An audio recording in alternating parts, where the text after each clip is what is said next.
Bonjour à toi. Si tu viens voir cette vidéo, c'est parce que tu as en ta possession le volume 1 des cahiers de vacances spécial piano. Alors tout d'abord je me présente, je m'appelle Pierre Sampéré, je suis professeur de piano dans le Loiret, c'est un département, et la ville dans laquelle j'habite s'appelle Beaugency. Elle se situe juste au bord de la Loire, c'est une très jolie petite ville. Alors, dans cette vidéo de présentation, je vais te parler du cahier. Cette vidéo va être courte parce que dans les vidéos qui vont suivre, je vais parler d'une libre création à chaque fois pour que la vidéo soit courte.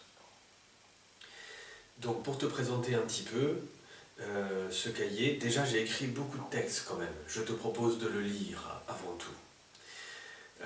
Le texte de présentation en page 1, et puis après pour chaque libre création, il y a un texte à lire et très important à lire parce que ça va t'indiquer toute la démarche en fait. Alors, déjà, ce que je te propose, c'est de créer ta musique, c'est de l'écrire. Mais avant d'écrire, il faut la chercher. Et quand on la cherche, sa musique, moi je le sais parce que j'écris de la musique, on essaye de la chercher dans la joie et dans la liberté. En fait, tout est possible quand on crée sa musique. Il n'y a pas un seul truc qui va marcher, il peut y en avoir beaucoup. Donc il faut la chercher pour voir ce qui te correspond, ce que tu aimes, ce que tu préfères comme notes, rythme, etc. Et puis après, il faut l'écrire, tout simplement. Voilà, il faut prendre le temps pour ça.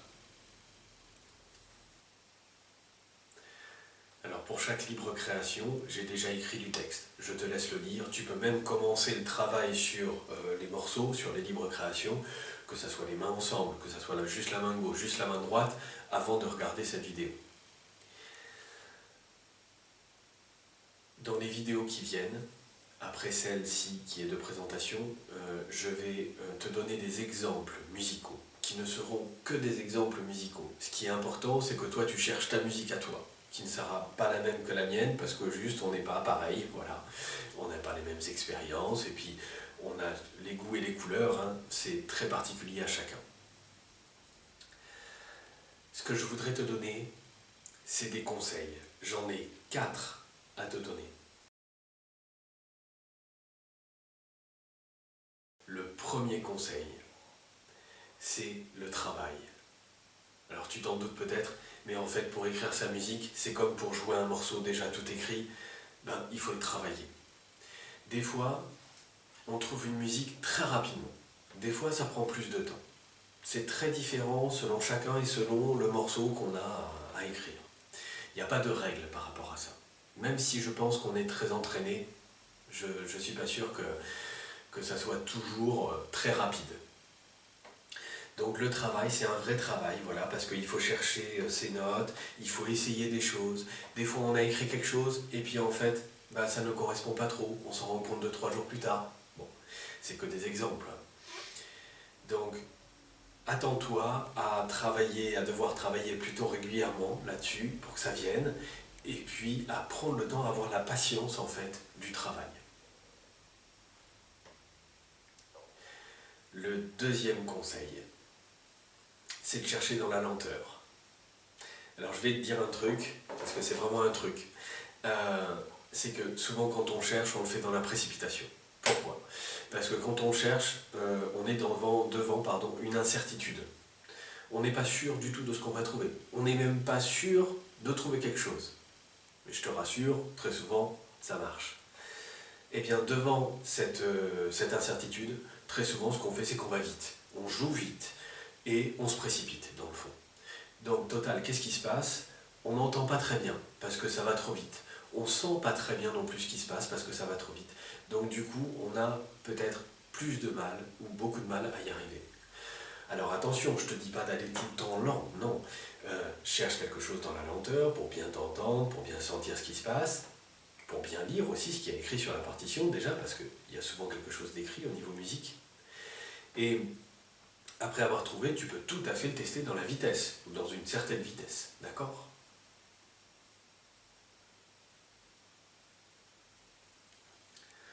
Le troisième conseil. Alors, j'en ai parlé un petit peu dans le conseil numéro 2, c'est de chercher le bon tempo, la bonne vitesse quand tu as trouvé tes notes. il y a des musiques qui marchent bien à une certaine vitesse, et à d'autres beaucoup moins bien. On est beaucoup moins convaincu de ce qu'on a écrit. Donc ça, en fait, une fois que tu as trouvé tes notes, ça peut être juste sur une ligne, sur 2 lignes ou sur tout le morceau éventuellement, eh bien, cherche la bonne vitesse ou les bonnes vitesses, peut-être il y aura des ralentis, des accélérandos, ça je ne sais pas, c'est toi qui vas voir, à laquelle jouer ce morceau.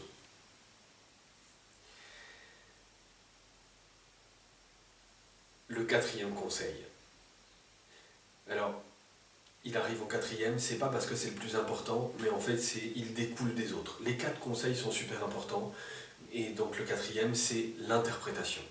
Alors, qu'est-ce que ça veut dire l'interprétation? L'interprétation, il y a un verbe pour ce mot-là, c'est le mot interpréter. Interpréter, qu'est-ce que ça veut dire? Ça veut dire jouer à sa manière. Ça veut dire jouer comme on le sent, comme ça nous vient. Et ça se cherche déjà. Voilà, c'est pas comme ça direct que ça peut venir. Ça peut se chercher un petit peu longtemps, 1 jour, 2 jours, 3 jours. Ça peut venir très rapidement aussi. Il n'y a pas de règle pour ça, véritablement. Des fois on sent très bien et puis des fois moins bien. Et donc c'est de chercher ton interprétation. Qu'est-ce que c'est? Qu'est-ce que ça peut être? Ça peut être un sentiment, une ambiance, ça peut être un état d'âme, un état d'esprit. Bon, voilà, je dis des mots peut-être un petit peu compliqués, mais c'est par exemple de la douceur, jouer avec la douceur. Et le truc, c'est de la ressentir en soi. Ça peut être, à l'inverse, jouer avec un certain énervement.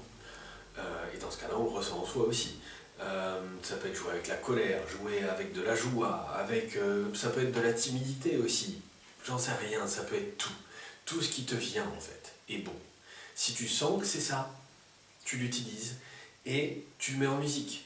Donc par exemple, si c'est de la douceur, dans certaines libres créations, mais j'en parlerai dans chacune, tu peux rajouter des petits traits comme ça, tu sais, qui forment une courbe, ça s'appelle des liaisons.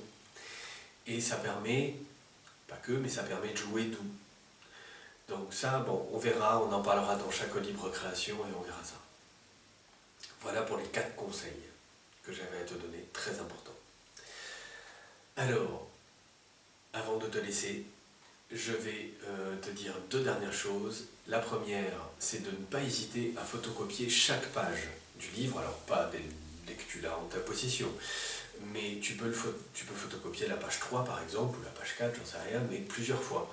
Comme ça, tu as du papier de brouillon, et puis tu peux t'y reprendre à plusieurs fois. Et la dernière chose, même si on ne se connaît pas, eh bien je te souhaite de bonnes vacances, musicales peut-être, même sûrement, et puis des bonnes vacances tout court.